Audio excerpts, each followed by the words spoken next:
ॐ सहनाववतु सहनौ भुनक्तु सह वीर्यं करवावहै तेजस्विनावधीतमस्तु मा विद्विषावहै। ॐ शान्ति शान्ति शान्तिः।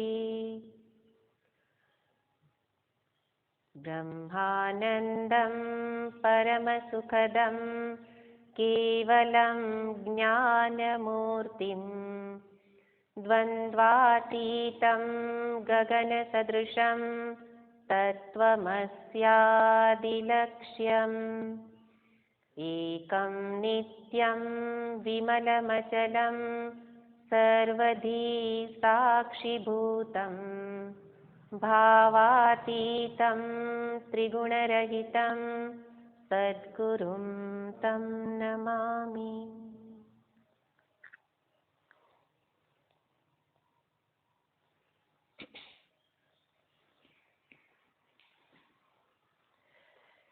महर्षि जी धीरे धीरे जीवनना अंतिम ધ્યેય તરફ જીવને દોરી જઈ રહેલા છે। એટલે મનુષ્ય જીવનનું ધ્યેય છે પોતાના જ સ્વરૂપનું જ્ઞાન મેળવવું અને જ્ઞાન મેળવી એમાં નિષ્ઠા મેળવવી, આત્મસ્થિતિ, આત્મ સાક્ષાત્કાર, આત્મનિષ્ઠા, આત્મદર્શન, આ બધા શબ્દ પ્રયોગ આપણે જાણીએ છીએ, પણ આ બધાના અર્થમાં કોઈ ભેદ નથી અને એ જ વસ્તુને અહીંયા સ્પષ્ટ કરે છે કે જે આ રીતે ક્રમથી આગળ વધેલો સાધક એ જ અંતે આ ધ્યેયની પ્રાપ્તિ કરી શકે। અને ધ્યેયની પ્રાપ્તિનો અર્થ ક્યાંય જઈને પ્રાપ્ત કરવાનું નથી, પણ આત્મસંસ્થિતિ એ જ પ્રાપ્તિ, સ્થિતિ એ જ પ્રાપ્તિ। સ્થિતિનો અર્થ એમાં રહેવું। શેમાં રહેવું? આત્મસંસ્થિતિ, આત્મામાં। આત્માનો અર્થ છે ચેતન। મારા જ દેહમાં, જે આગળ આપણે વ્યાખ્યા જોયેલી હતી કે આ કાર્યકરણ સંઘાતમાં શું શું રહેલું છે, સ્થૂળ દેહ, સૂક્ષ્મ દેહ અને એ ઉપરાંત એની જ સાથે ચૈતન્ય પણ રહેલું છે।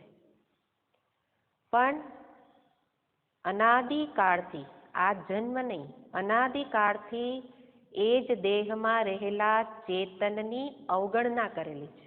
ચેતન છું એ તો જાણીએ જ છીએ, પણ એની અવગણના કરેલી છે। મુખ્ય એ છે ચેતન છે એટલે બધું છે, દેહમાં ચેતન છે એટલા માટે બધા વ્યવહારો થાય છે, પણ જેના કારણે છે એની જ અવગણના। અને એટલે એમાં સ્થિતિને બદલે અન્યમાં આપણી સ્થિતિ છે। આપણી સ્થિતિ ક્યાં છે? તો તત્વબોધની ભાષામાં 5 કોષ, એમાં જ આપણી સ્થિતિ છે।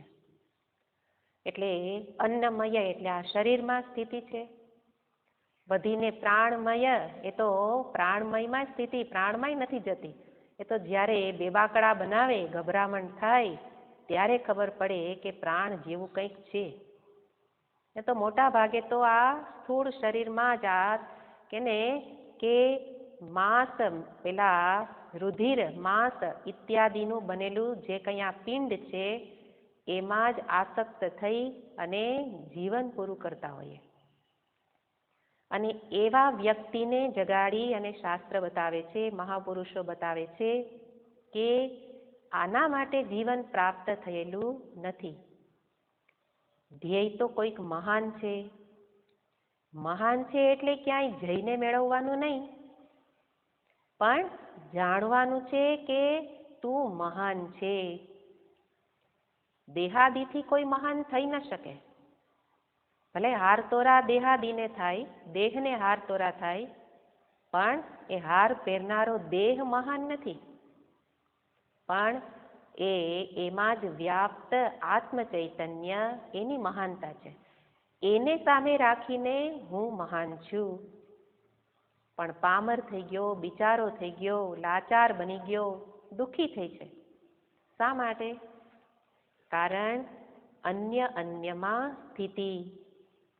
એટલે અન્નમય કોષમાં સ્થિતિ. હું મનુષ્ય છું, હું આ પ્રાણ ધારણ કરનારો જીવ. જીવનો અર્થ જ છે જીવ પ્રાણ ધારણે. તો જેણે પ્રાણ ધારણ કર્યા એ હું જીવ બની ગયો. વધીને મનમાં સ્થિતિ, કે મનની વૃત્તિ એ શાંત હોય તો એમાં પણ સ્થિતિ નથી, પણ મનની વૃત્તિ અકળાવે તો હું મન. અને એ રીતે હું કરતા, હું ભોગતા, કંઈ કાર્ય કરું તો સીધું મેં કર્યું. તો આપણે જાણીએ છીએ બધું, પણ આપણી સ્થિતિ બનતી નથી. અને એ સ્થિતિ બનાવવા માટે, એ ધ્યેયની પ્રાપ્તિ કરવા માટે શું કરવાનું છે? અન્યમાંથી સ્થિતિને હટાવો. વેશહાનતઃ, એ સ્થિતિને હટાવો. અત્યારે હું કરતા છું, હું ભોગતા છું.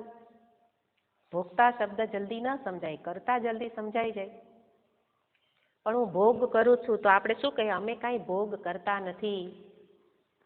પણ ભોગતાનો અર્થ છે એ પ્રકારનું અભિમાન. નહીં તો ભોગતા શબ્દ એ જલ્દી સમજાય નહીં.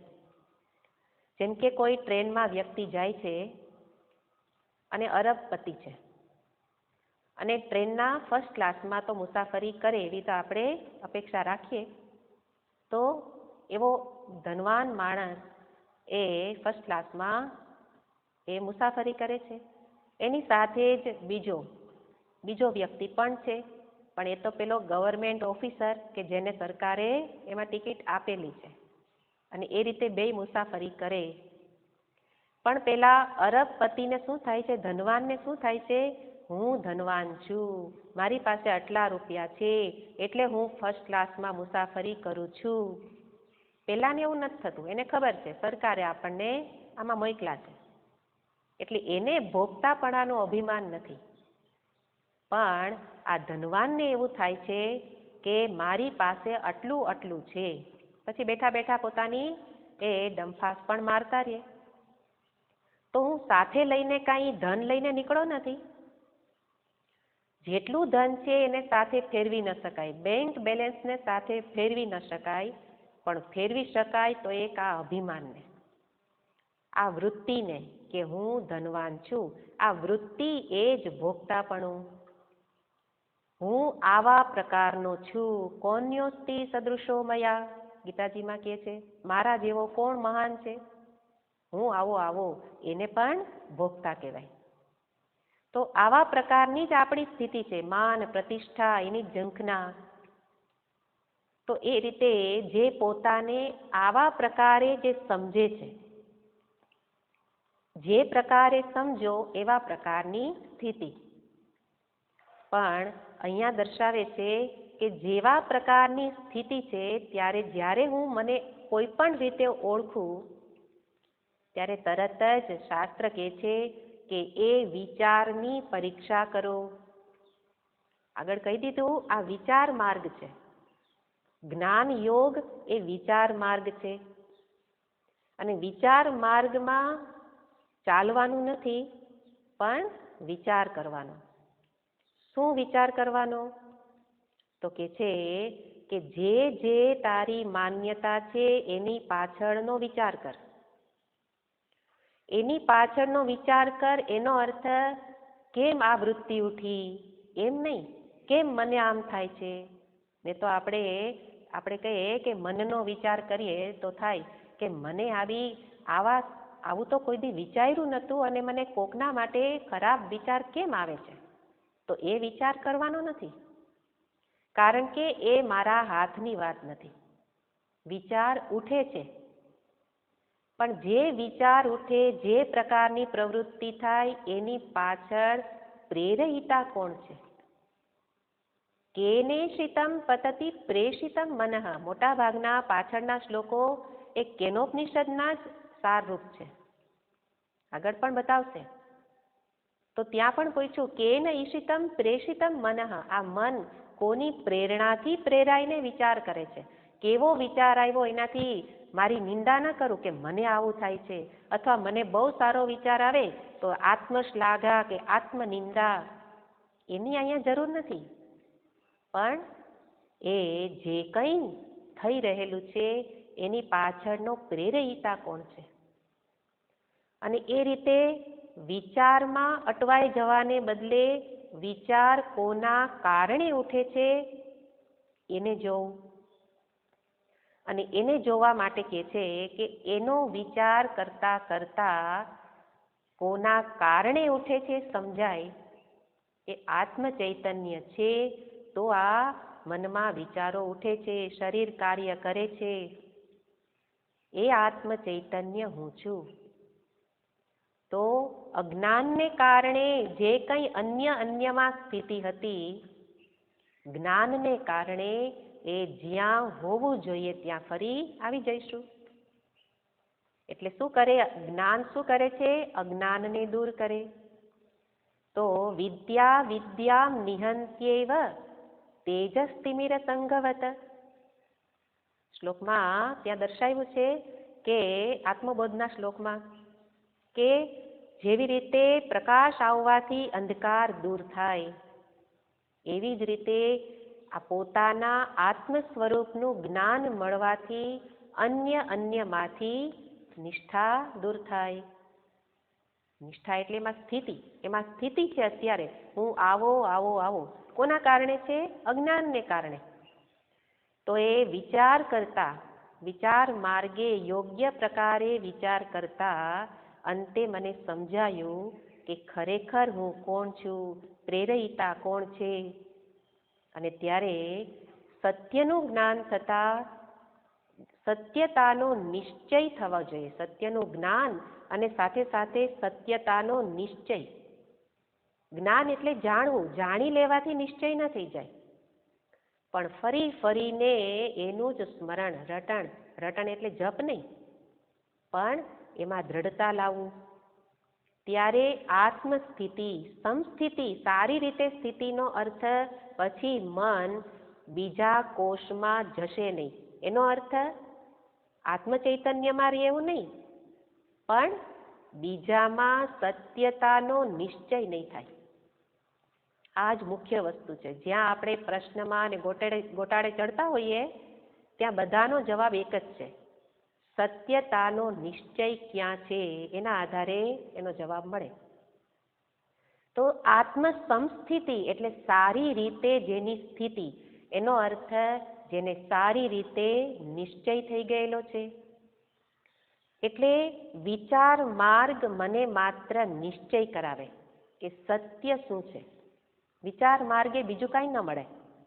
જ્ઞાન પ્રાપ્તિથી ભૌતિક પદાર્થો ન મળી જાય, જ્ઞાન પ્રાપ્તિથી અઢળક સંપત્તિ ન મળી જાય, જ્ઞાન પ્રાપ્તિથી માન પ્રતિષ્ઠા ન મળી જાય, કંઈ ન મળે. એટલા માટે તો આ માર્ગે આવનારા લોકો ઓછા છે. આવે એને પણ કંઈક સ્થૂળની જ ઈચ્છા હોય છે, આટલું મેળવી લઉં ને આટલું મળી જશે.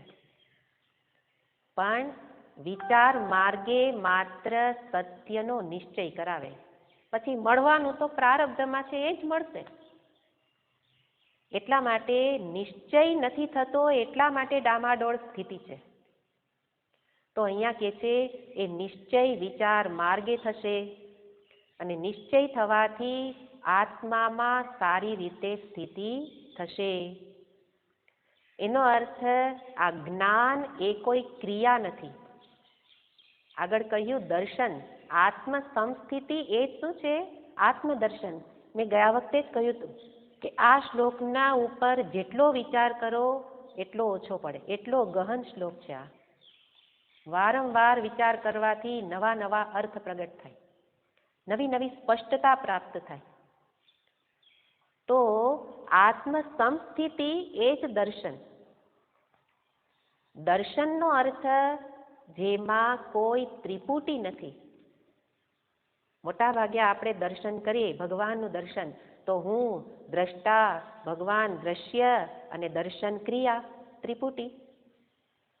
એની સાથે બીજો વિચાર કરવાનો કે એક જ સ્થાનમાં હોય ત્યાં જ દર્શન થાય, ફરી બીજે નહીં. એટલે દેશ કાળ એ પણ એમાં લાગુ પડે. અમુક કાળે દર્શન કર્યા, ક્યાં? અત્યારે. તો અમુક કાળે તો ક્રિયાની અંદર ત્રિપુટી હોય, દેશ કાળ ઇત્યાદિ એમાં રહેલા હોય. પણ આત્મદર્શન બરાબર સમજવાનું છે, નહીં તો ફરી પાછી એક કલ્પના થશે કે આત્માનું દર્શન નથી થતું, અકળાઈએ. ભગવાનના દર્શનમાં જેમ ગોપીઓ વિરહમાં વ્યાકુળ થતી, એમ આત્મદર્શન માટે વ્યાકુળતા આવી જાય. વ્યાકુળતા ન આવે, કારણ આમાં કાંઈ કરવાનું નથી, આમાં કાંઈ મેળવવાનું નથી. જે જેવું છે તેવું જોવું એ દર્શન. હું જેવો છું તેવો હું મને ઓળખું એ દર્શન. અને એ રીતે દર્શનમાં ત્રિપુટી નથી, એટલે કે જ્ઞાન એ કોઈ ક્રિયા નથી. આમાં કંઈ થશે નહીં, આમાં કર્મ નહીં થાય. એટલા માટે એવું ન કહેવાય કે અમુક જગ્યાએ બેઠા ત્યારે જ જ્ઞાન થયું, જ્ઞાન લાગ્યું. આપણે કહીએ ને કે ભગવાન બુદ્ધને બોધિ વૃક્ષ નીચે જ્ઞાન લાગ્યું. આપણે ભણવામાં નાનપણથી આવું ભણીએ, અને એટલા માટે આપણે પછી એક કલ્પનામાં ચડી જાય કે ભગવાન બુદ્ધની જેમ કોઈ વૃક્ષ નીચે બેસશું, કોઈક જગ્યામાં કુટિયામાં બેસશું અને ત્યારે ધ્યાનસ્થ હઈશું, ત્યારે ધ્યાન કાળે જ્ઞાન થશે. એટલા માટે ધ્યાન લગાવવાનો બહુ પ્રયત્ન કરીએ. આગળ સ્પષ્ટતા આજે કરવાની જ છે, કારણ કે આ શ્લોકમાં બહુ ગડબડ બધા કરતા હોય છે કે જ્ઞાન પછી દર્શન શબ્દ આવે એટલે તરત જ ઝંખના થાય, કંઈક જોઈ લઉં. એટલા માટે કે છે જ્ઞાન એ કોઈ ક્રિયા નથી. આ સૂક્ષ્મ વિચાર તરફ આપણને લઈ જાય છે. સ્થૂળતામાંથી સૂક્ષ્મ બનવું પડે. એટલા માટે શબ્દની સાથે સાથે રહીએ તો કાંઈ અઘરું નથી. તો કોઈ જગ્યાએ બેઠા ને એક ક્ષણે જ્ઞાન થયું એવું બને નહીં, કારણ કે આ દેશ અને કાળની મર્યાદા હમણાં જ જોયું, એ તો ક્યાં હોય? ક્રિયામાં હોય. ભગવાનનું દર્શન કર્યું અત્યારે, આ કાળે, આ સ્થાનમાં, એમાં કર્મ છે. પણ જ્ઞાન લાગ્યું એનો અર્થ કોઈ ક્યારે જ્ઞાનમાં નિષ્ઠા આવી કોઈ કહી ન શકે. અને આમાં કોઈ ચમત્કાર ન થાય, આમાં કોઈ અચાનક કંઈ નથી થવાનું. એટલા માટે તો કે ને કે ચમત્કાર જ્યાં પણ દેખાય તે આપણે ભાગીએ, અને શ્રવણ કરતા કરતા પાછી ચમત્કારની જ ઈચ્છા થાય. તો એનો અર્થ આ જ્ઞાન એ કોઈ ક્રિયા નથી, પણ આ પ્રોસેસ છે, આ પ્રક્રિયા છે. જેમ જેમ તમે દીર્ઘકાળ સુધી શ્રવણ કરતા રહ્યો એમ એમ અંદર બધી શુદ્ધિ થતી જાય, અને ક્યારે એ આત્મ ચૈતન્યમાં સ્થિતિ પ્રાપ્ત થાય કહી ન શકાય. અને સુસ્થિતિનો અર્થ ફરી પાછું અનાત્મામાં મન જાય જ નહીં. એટલે દીર્ઘકાળ સુધી આ પ્રક્રિયામાંથી પસાર થવું પડે. કારણ એક જ શબ્દ મેં યાદ રાખવાનો કીધો, સત્યતાના નિશ્ચય માટે દીર્ઘકાળ. કારણ કે અનાદિકાળથી જે સત્ય નથી એને શું માની લીધું છે? સત્ય. એટલા માટે લાંબો સમય તો પેલું ખોટું યાદ કરેલું ભૂસવામાં જાય. એટલે કે ને કે કોરી પાટી હોય ને એને લખવું ફાવે, પણ ઓલું જે ઘણું લખીને આવ્યા પાકા ઘડે પછી કાંઠા ચડતા વાર લાગે. શું કામ? કારણ કે ઘણું અંદર ભરેલું છે, ઘણા બધી જગ્યાએથી સાંભળી. એટલા માટે કહેવાય કે શાસ્ત્ર સિવાયની વાતો ન સાંભળે. નાનું ધ્યાયાન બહુન શબ્દાન. શાસ્ત્ર પોતે કે છે, શ્રુતિ કે છે કે શાસ્ત્ર સિવાયની વાતો ન સાંભળવું, નહીં તો કેટલું બધું ભેગું કરીએ પછી એને ભૂસતા વાર લાગે. અને એટલા માટે કે છે આ લાંબી પ્રોસેસ એટલા માટે થઈ જાય કે એ આગળની માન્યતાઓને દૂર કરતા વાર લાગે છે. તો આ એક પ્રક્રિયા છે, આમાં કંઈ અચાનક નથી થતું. અકસ્માત કંઈ નથી થતું, ચમત્કાર કંઈ નથી થતા, પણ જે જે કરો છો એ નિષ્ફળ પણ જતું નથી. એ સાથે સમજવાનું કે પહેલી વખત શ્રવણ કર્યું, આપણને એવું લાગે કે મને સમજાતું નથી. આપણે કોને સમજવાનું કહીએ છીએ? બધું યાદ રહી જાય એને આપણે સમજવાનું કહીએ છીએ. પણ જ્યારે પણ આપણા સૌરાષ્ટ્રમાં પેલી કહેવત છે કે પેલો પોદળો ચપટી ધૂળ લઈને જ ઉઠે છે ને, કે પોદળો હોય એ તમે ગમે એટલો ઉપર ઉપરથી લ્યો પણ ધૂળ તો સાથે લે જ. એવી જ રીતે જે કંઈ સાંભળો છો કાંઈ નથી સમજાતું, પણ અંદર એના સંસ્કાર પડેલા જ છે. એ જ આગળ પ્રોસેસ થતાં થતાં આ પ્રક્રિયામાંથી પસાર થઈ અને સુસ્થિતિ લાવી દે. ક્યારે? કહી ન શકાય. એટલે કોઈ વૃક્ષ તો બોધિ વૃક્ષ નીચે તો ભગવાન બુદ્ધ ધ્યાનસ્થ થતા, પણ પછીથી એવું આવી ગયું કે ભગવાનને એ કાળે ધ્યાન લાગ્યું કહેવાય, જ્ઞાન લાગ્યું ન કહેવાય. જો જ્ઞાન લાગ્યું કયો તો એ યોગ્ય અર્થ નથી. એટલા માટે અહીંયા કહે છે કે આ રીતે સુસ્થિતિમાં કંઈ કરવાનું નથી, પણ એ સ્થિતિનો અર્થ છે પછી બીજે મન ન જાય. મન ન જાય એનો અર્થ એકમાં ઓલી કેસેટ ચોટી જાય એમ જ ચોટી જતું હશે? એવું નહીં. હમણાં જ કહ્યું એમ, બીજું કંઈ સાચું છે એવું લાગે નહીં. અને એ રીતે સુસ્થિતિ એ જ દર્શન, આત્મદર્શનમ. અને આત્મદર્શનમ એ જ આત્મનિષ્ઠા, આત્મનિર્દ્વયાત આત્મનિષ્ઠા, આત્મનિષ્ઠતા. આત્મામાં નિષ્ઠા, નિષ્ઠામાં પણ અર્થ સમજવાનો નિશ્ચિત બુદ્ધિ. નિષ્ઠાનો અર્થ ફરી ધ્યાનસ્થ નહીં, પણ નિષ્ઠાનો અર્થ નિશ્ચિત બુદ્ધિ. આમ જ છે, બીજું નહીં. હું આવા જ પ્રકારે છું, બીજા પ્રકારે નથી. અત્યારે હું મને થોડી વારે મારી ઓળખાણ બદલું છું, પણ બધા વ્યવહાર કરે છતાંય નિશ્ચિત બુદ્ધિ છે. હું આ જ છું, હું આત્મ ચૈતન્ય સ્વરૂપે જ રહેલો છું. અને એ રીતે અહીંયા નિષ્ઠાને બે રીતે સમજવી પડે. આ શ્લોકમાં ઘણા બધા મહાપુરુષોએ બહુ જ વિચાર કરેલો છે અને આપણને દરેક વિચાર ઉપયોગી છે. એટલે આ સત્સંગ શું છે? એ પેલું મમડાવવાનું છે, વિચારને મમડાવવાનું. જેટલું તમે વાગોળો એમ એમાંથી રસ વધારે ને વધારે ઉત્પન્ન થાય. એવી રીતે દરેક શબ્દને તમે જેમ વાગોળો એમ એમાંથી નવા અર્થ પ્રગટ થાય. તો આત્મામાં નિષ્ઠા, એક અર્થ આપણે જોયો તો કે જ્ઞાન પછી નિષ્ઠા માટે પ્રયત્ન કરવો પડે. અને અહીંયા આપણે બે રીતે અર્થ જોઈએ, જ્ઞાન અને નિષ્ઠા. એક અર્થમાં એવું બતાવવામાં આવે છે કે જ્ઞાન એ જ નિષ્ઠા.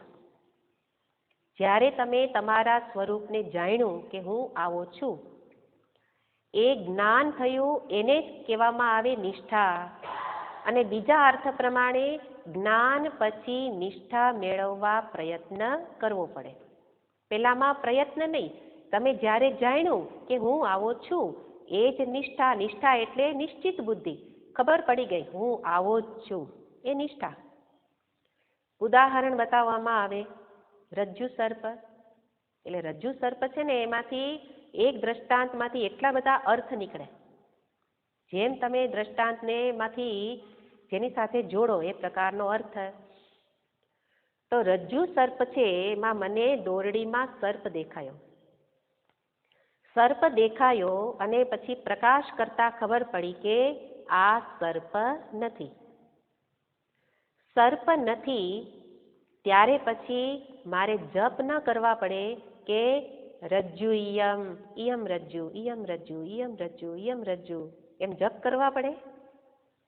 સર્પ નથી જ્યારે પ્રકાશ કર્યો અને આ તો દોરડી છે, પછી સમાધિ લગાવવી પડે, પછી જપ કરવા પડે, પછી અનુષ્ઠાન કરવા પડે કે આ દોરડી છે યાદ રાખવું. એનો અર્થ જ્યારે પેલું આવરણ ભંગ થઈ ગયો, પ્રકાશ લાવ્યા, જ્ઞાનરૂપી પ્રકાશ, એ જ ક્ષણે સમજાઈ ગયું કે આ તો દોરડી છે. પછી ક્યારેય પણ ભ્રમ થાય જ નહીં. સુસ્થિતિ, પછી ભ્રમ ન થાય, રજ્જુ જ છે. એવી જ રીતે આ જે પ્રથમ અર્થ છે એ વેદાંતનો સિદ્ધાંત છે કે જ્ઞાન પછી કંઈ કરવાનું નથી, બસ મેળવી લ્યો, જાણી લ્યો. જ્ઞાનાત એવતુ કૈવલ્યમ કે છે ને, કે જ્ઞાનથી જ મુક્તિ, એટલે કે જાણી લેવાનું, જાણ્યા પછી કંઈ કરવાનું નથી. તો વેદાંતના સિદ્ધાંત મુજબ આ અર્થ બતાવવામાં આવે કે એક વખત મેં જાણી લીધું કે હું કોણ છું, પૂરતો પ્રકાશ થઈ ગયો બુદ્ધિમાં, અને નિશ્ચિત બુદ્ધિ થઈ ગઈ, પછી મારે જપ ન કરવા પડે, સોહમ સોહમ સોહમ શિવોહમ શિવોહમ શિવોહમ, જપ ન કરવા પડે. શું કામ? બુદ્ધિ નિશ્ચિત થઈ ગઈ, આ જ હું છું. આ અર્થ છે એ પેલા ઉત્તમ અધિકારીને લાગુ પડશે કે મહર્ષિજી જેવા છે કે જે પૂર્વના અભ્યાસથી બધું જ જે કાર્ય કરવાનું કરી લીધું છે, એમને પછી બતાવે કે તત્ત્વમસી, ત્યારે પછી એને કોઈ ભ્રમ ન હોય કે હું કેવી રીતે તે છું. તરત જ સમજાઈ જાય, ત્વમ દશમોસી, તું જ દશમો છે. પછી એને બીજા કોઈ સાધનોની જરૂર ન પડે. એવી રીતે ઉત્તમ અધિકારી માટે જ્ઞાન એ જ નિષ્ઠા. જ્ઞાન મેળવવું એટલે તરત જ નિષ્ઠા.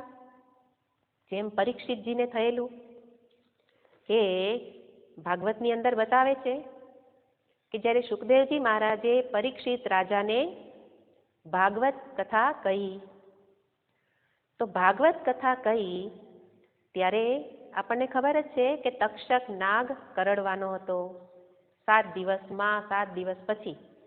એટલા માટે એમણે તો 7 દિવસની ગેરંટી હતી, પણ આપણને 7 દિવસની ગેરંટી નથી, પણ આપણને એવું લાગે કે આપણે તો અમર. બીજા બધાને કહેવામાં આવે આમ કરો કરો, પણ હું તો અમર. તો પેલાને 7 દિવસ છે એ ખબર પડી, અને એમણે તરત જ બીજામાંથી સ્થિતિ છોડવાનો પ્રયત્ન શરૂ કરી દીધો. શું સ્થિતિ બીજે હતી? રાજ્યમાં હતી, પત્નીમાં, પુત્રમાં. પુત્રને કારભાર આપી દીધો હોય અને બધાને જેને સોંપવાનું સોંપી દીધું, કારણ બધામાં શું સ્થિતિ હતી, પાછી વાળી સંકેલી લીધી, અને એકાગ્ર મને પેલું ભાગવત કથા સાંભળી. અને અંતર એટલું બધું શુદ્ધ હતું કે ભાગવત કથાના પરિણામે, ભાગવત પણ આપણે માનીએ એવો ગ્રંથ નથી, ભાગવત બહુ મહાન ગ્રંથ છે. આપણને લાગે કે ભાગવત કથા એટલે લીલાના જ પ્રસંગો આવે, પણ એકાદશ સ્કંદ આપણે ક્યારેય વિચાર્યો નથી. એકાદશ સ્કંદ, 11મા સ્કંદમાં ભગવાને ઉપનિષદ, ભગવદ્ ગીતા અને એનાથી પણ વિશેષ, અને સાથે સાથે એકદમ સરળ, આપણે અત્યારે સત્સંગ એનો ચાલતો હોય છે, એટલે કોરોના પૂર્વે આપણે વિષય લેતા હતા, અને જેટલા સાંભળતા એને ખબર જ છે કે ભાગવત તે કેટલો બધો મહાન ગ્રંથ છે. તો એ બધી વાતો સુખદેવજી મહારાજે પરીક્ષિત રાજાને કહી, અને તરત જ બધું ગ્રહણ થઈ ગયું કે વાસ્તવમાં હું કોણ છું. નિરૂપણ છે એકાદશ સ્કંદમાં, અને કહે છે કે 7મા દિવસે તક્ષક નાગ તો આવવાનો જ હોય. જ્ઞાન થવાથી પ્રારબ્ધ કાંઈ બદલી ન જાય, તો પ્રારબ્ધ મુજબ તક્ષક નાગ તો આવે જ છે. પણ ત્યાં કહે છે કે પ્રવિષ્ટ બ્રહ્મભૂત, પ્રવિષ્ટ પોતે પોતાના સ્વરૂપમાં પ્રવેશી ગયા. એ પ્રવેશી ગયાનો અર્થ સ્વરૂપમાં સુસ્થિતિ મેળવી લીધી, મન બધેથી કાઢી લીધું, અને બ્રહ્મભૂતો મહાયોગી, પોતે બ્રહ્મ સ્વરૂપ જ છે એ રીતે સમજી અને ધ્યાનસ્થ મગ્ન હતા, અને તક્ષક નાગે એનું કાર્ય કરી લીધું. તો એનો અર્થ સુખદેવજી મહારાજે જ્ઞાન પ્રદાન કર્યું અને તરત નિષ્ઠા. પછી એવું નહીં કે કથા પૂરી થઈ પછી પ્રયત્ન કરું, બીજાને જરૂર પડે, પણ આ ઉત્તમ અધિકારી હતા. પણ બીજો અર્થ, જ્ઞાન પછી નિષ્ઠા મેળવવા પ્રયત્ન કરવો પડે, આ સાધકો માટેનો અર્થ છે. પેલો અર્થ ઉત્તમ અધિકારી કે જ્ઞાન મેળવું તરત નિષ્ઠા, નથી કહેતા જેવા. તો ઉત્તમ અધિકારીને માટે પછી કંઈ પણ સાધન ભજનની જરૂર નથી. પણ મોટા ભાગના લોકો તો એમાં આવતા નથી, સાધક કક્ષામાં છે. એટલા માટે એમને વારંવાર સાંભળવું પડે. નહીં તો શ્રવણથી જ જ્ઞાન મળી જાય, અને જ્ઞાન જ નિષ્ઠા હોય તો ફરી શ્રવણની પણ જરૂર નથી. પણ આપણે તો વારંવાર કરવું પડે. અને શ્રુતિ પણ બતાવે, પૌનઃ પુણ્યેન શ્રવણમ કુર્યાત. વારંવાર સાંભળો. કેમ સાંભળવાનું? તો કે છે કે જે કંઈ અન્યમાં સ્થિતિ છે એમાંથી આસક્તિને હટાવવી પડે. અને એટલે જે જોયું તું એમ અજ્ઞાન તો દૂર થયેલું છે, જ્ઞાન તો પ્રાપ્ત કર્યું શ્રવણથી, મનન કરીને સંશયો પણ દૂર થઈ ગયેલા છે. પણ જે એનાથી ફલશ્રુતિ મળવી જોઈએ, જે જીવનમાં ફળ મળવું જોઈએ, આપણા જ અનુભવને જોવાનું કે શ્રવણ કરીએ છીએ છતાં પણ હજી એ જ ભય, એ જ ભેદ બુદ્ધિ, એ જ ભ્રમ. એટલે સ્વામી તદ્રુપાનંદજીનું વાક્ય છે કે ભેદ, ભય અને ભ્રમમાં જ પરિભ્રમણ કરતા રહીએ છીએ. ભેદ, ભય અને ભ્રમમાં જ પરિભ્રમણ કોણ કરે છે? જે પોતાને આત્મ ચૈતન્ય સ્વરૂપે જાણે છે. શ્રવણ કરતા કરતા એટલું તો જાણી લીધું કે હું કોણ છું. જાણવા છતાં પણ હજી જે ફળ મળવું જોઈએ એ મળતું નથી. કયું ફળ? તો કે છે શ્રુતિ જ બતાવે, તરતિ શોકમ આત્મવિત નંદતી નંદતી નંદતી એવ. આ ફળ છે કે પરમાનંદ, નિત્ય આનંદ, શોક, મોહ, ભય દૂર થયેલું છે. તો તૈત્રીય ઉપનિષદ તો બતાવે, સોષ્ણુતે કામાન સહ. બધી જ કામનાઓ ગઈ, છૂટી ગઈ. બધી જ કામનાઓ જાણે કે પૂરી થઈ ગઈ. અને એવું ફળ આ જ્ઞાનનું છે. આપૂર્યમાણમ અચલમ પ્રતિષ્ઠમ. પોતાની સ્થિતિ કેવી? પરિપૂર્ણ છું, પરિપૂર્ણોહમ, એવો સંતોષ જેને જીવનમાં છે. તો એવા પ્રકારની આપણી આંતરિક સ્થિતિ બનતી નથી, એ આપણા બધાનો જ અનુભવ છે. એનો અર્થ જ્ઞાન મેળવું છતાં પણ નિષ્ઠા નથી મળી, નિશ્ચિત બુદ્ધિ નથી, બુદ્ધિ ડામાડોળ છે. એટલા માટે હજી આ શોક, મોહ, ભયમાં જ ચક્કર લગાવી રહેલા છીએ. તો આ સાધકોના અનુભવનો શ્રુતિ સ્વીકાર કરે છે અને એને આગળ નિષ્ઠા માટે ફરી સાધન બતાવે. જ્ઞાન તો આપી દીધું, પણ જ્ઞાન મેળવા છતાં પણ હજી નિષ્ઠા નથી મળતી. તો એવા દરેક સાધક, એટલે દરેકને માટે શ્રુતિ સાધન બતાવે કે તો પછી આ સાધનો કરો. શ્રોતવ્યો, મંતવ્યો, નિધિધ્યાસિતવ્ય. શ્રવણ કરો. શ્રવણથી શું થશે? શ્રવણેન અજ્ઞાનમ દૂર થશે, અજ્ઞાન દૂર થશે. મનનથી સંશય દૂર થશે. અને ત્રીજું નિધિધ્યાસન. નિધિધ્યાસનથી વિપર્ય દૂર થશે, વિપરીત ભાવના. તો બીજે જગ્યાએ ભાવ બની જાય છે, સ્થિતિ બની જાય છે, એને દૂર કરવા માટે નિધિધ્યાસન. તો શ્રવણ મનન કરેલી વ્યક્તિ પણ નિષ્ઠા નથી મેળવી શકતી. એના માટે કરવાનું શું? નિધિધ્યાસન. પણ કોણે કરવાનું એ વિચારી રાખવાનું, નહીં તો કાલથી નિધિધ્યાસન કરવા લાગે, શ્રવણ મૂકી દે. શ્રવણ જેને એટલી કક્ષા સુધીનું શ્રવણ કરી લીધું કે જેને હવે એક વસ્તુમાં ક્યાંય શંકા નથી, હું કોણ છું એ બાબતમાં કોઈ પ્રશ્ન નથી. અને શ્રવણની સાથે સાથે, શ્રવણ છોડીને નહીં, શ્રવણની સાથે સાથે નિધિધ્યાસન. અહીંયા ફરી પાછું સમજવાનું છે કે નિધિધ્યાસનનો અર્થ શું. મોટા ભાગે આપણે ધ્યાન શબ્દને જાણતા હોઈએ અને આપણે નિધિધ્યાસનને જ ધ્યાન રૂપે જ લઈ લેતા હોઈએ. પણ ધ્યાન એક વસ્તુ છે, નિધિધ્યાસન જુદી વસ્તુ છે. ધ્યાનનો અર્થ જે મોટા ભાગના લોકોને ગમતું હોય, ધ્યાન કરાવો. ધ્યાનની અંદર શું થાય છે? ધીરે ધીરે પેલી શ્વાસોશ્વાસની ક્રિયાનું અવલોકન કરીએ, શરીરનું અવલોકન, એનાથી બધી જ વૃત્તિઓ શાંત થવા લાગે. એટલે ચિત્ત શાંત થઈ જાય, મન શાંત થઈ જાય, એકાગ્ર બને. એકાગ્ર શાંત એવું મન બને એટલે આપણને એમાં આનંદ આવવા લાગે. શાંત મન એટલા માટે ફરી ફરી એમ થાય કે બીજા કામ છોડી ધ્યાનમાં બેસી જાઓ, ધ્યાનમાં બેસી જાઓ. શું કામ? કારણ મનની શાંતિ મળી. એનો અર્થ ધ્યાન સિવાયના કાળે ફરી અશાંત થઈ જવાય છે. એટલા માટે ધ્યાન એ અંતિમ વસ્તુ નથી. પણ નિધિધ્યાસનનો અર્થ એ જ ધ્યાન કે જેમાં ચિત્ત વૃત્તિને શાંત કરી, પ્રશાંત કરી, એકાગ્ર કરી, એવા શાંત થયેલા ચિત્ત વડે આગળ વધવાનું છે. એ પૂરતું નથી. આગળ શું વધવાનું છે? એવા શાંત થયેલા ચિત્ત વડે ધ્યેયનું ચિંતન કરવાનું છે. એટલે નિધિધ્યાસન એ પણ ચિંતન પ્રક્રિયા છે. કોનું ચિંતન? અલગ પેલું જે મનમાં આવ્યું એનું નહીં, પણ ધ્યેય વિશેનું. અને ધ્યેય એટલે શું? તો શ્રવણ કાળે જેણે જાણી લીધું છે. એટલા માટે કહ્યું કે શ્રવણની સાથે સાથે થશે. શ્રવણમાં બતાવેલું છે જીવનનું ધ્યેય શું છે, જે આગળ શરૂઆતમાં જ કહ્યું. તો એ ધ્યેય વિશે જે શ્રવણ કાળે જાણ્યું છે એ જ ધ્યેયમાં એટલે આત્મતત્વમાં મનને સ્થાપિત કરવાનું, વારંવાર લાવવાનું અને એ ધ્યેય વિશેના વિચાર કરવાના. નિધિધ્યાસનમાં શું છે? વિચાર કરવાના છે.